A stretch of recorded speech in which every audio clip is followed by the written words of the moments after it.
I'm just messing with you. Hey, brother! Yeah, you're not a Martian. You're a kid. Man, it's been so long since I've seen another kid.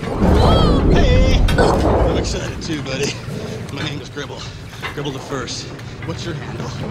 For several years, director-producer Robert Zemeckis has been obsessed with performance capture technology, which digitally records the movements of an actor's body and face so artists can map a CG character on top of it. We've seen this done extremely well, like with Gollum in the Lord of the Rings trilogy and the Na'vi in Avatar.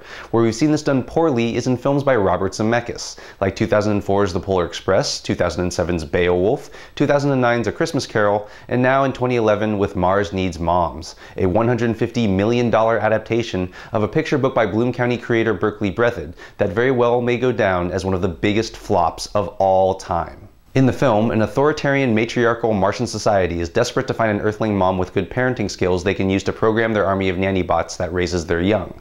Milo, a 9-year-old, performed by Seth Green but voiced by child actor Seth Dursky, has such a mom, though he bristles under her authority, even telling her in a moment of anger that he wished he never had a mom. But when Milo's wish is granted and his mom is kidnapped by Martians, Milo goes to Mars to bring her back. Now, I'll always be indebted to Zemeckis for directing Back to the Future, one of the greatest movies ever. But the way he uses performance capture is just ridiculous. See, Zemeckis uses it to try to create photorealistic human characters. And you know what? It does not work. It has never worked. And it results in characters with dead eyes and mask-like faces. See, humans get around 90% of their information about other humans' feelings and emotions through non-verbal communication. That means we've evolved to take in probably hundreds of non-verbal cues from a person's face and eyes. Humans have also developed the important ability to recognize what is and isn't a real human. So when we see these CG characters that look human but lack full facial expressiveness, an alarm sounds in our brains to reject them as fake, which is what audiences have been doing with Zemeckis' performance capture films. But when we see cartoon-looking humans, like in a Pixar film, our brains easily recognize that these aren't real people, so they classify it as fantasy and just go along for the ride. We might someday have the technology to truly replicate the human face, but we're not there yet. The other thing that's so dumb about how Zemeckis uses performance capture is that he often uses it to create characters that look just like the actors doing the performances. What the hell is the point of that? You won't ever make CG characters that look more real than the actual people. Why not just use the real actors and put them in CG environments, which countless movies have done effectively? Or in the case of a movie like A Christmas Carol, which takes place in Old England, why not just shoot in England or build sets? Especially since Zemeckis' method doesn't appear to save any money.